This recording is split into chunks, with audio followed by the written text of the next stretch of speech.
Halo, perkenalkan, nama saya Gusik Lumiar. Saya adalah mahasiswa Magister Ilmu Pangan Universitas Sumatera Utara.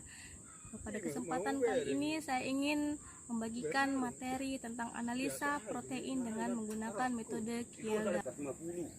Protein merupakan zat penting yang berfungsi sebagai zat pembangun dan pengatur serta sebagai sumber tenaga. Protein merupakan makromolekul yang tersusun oleh asam-asam amino yang mengandung unsur-unsur utama, yaitu karbon, oksigen, hidrogen, dan nitrogen, serta belerang, fosfor, besi, dan juga tembaga. Sumber protein ada dua, yaitu protein hewani dan juga protein nabati.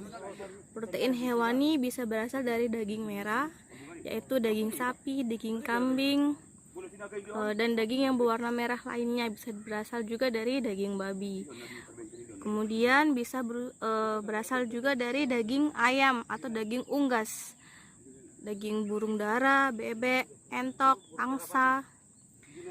Dan protein hewani juga bisa berasal dari daging ikan, telur, susu, dan juga produk olahannya, misalkan keju, yogurt, dan sebagainya. Nah, untuk protein nabati bisa berasal dari tahu, tempe, kacang kedelai, kacang polong, jenis kacang-kacangan, dan juga sayuran hijau, contohnya seperti bayam. Tujuan dilakukan analisis protein yang pertama adalah menentukan jumlah kandungan protein dalam bahan pangan. Yang kedua, menentukan tingkat kualitas protein dari sudut gizi atau daya cerna. Dan yang ketiga, menelaah protein sebagai suatu bahan kimia, misalnya secara biokimiawi, fisiologis, reologis, dan lain-lain.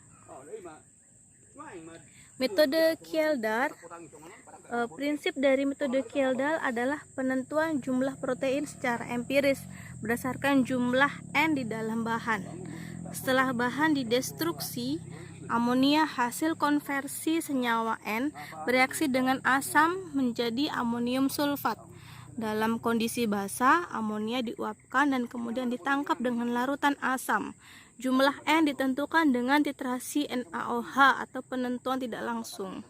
Jadi tahapan dari metode Kielder ada 3, yaitu destruksi, destilasi, dan titrasi. Tahap pertama yaitu tahap destruksi. Sampel dipanaskan dalam asam sulfat pekat sehingga bahan terdestruksi menjadi senyawa-senyawa sederhana. Jadi biasanya protein itu tidak berikatan tunggal, dia biasanya bisa berikatan ganda atau bisa juga menjadi tersier. Dengan dipanaskan sampel menggunakan asam sulfat, dia akan terlepas ikatannya menjadi senyawa yang lebih sederhana. Hasil akhirnya terbentuklah amonium sulfat. Untuk mempercepat reaksi bisa ditambahkan katalisator, contohnya bisa menggunakan kalium sulfat atau CuSO4.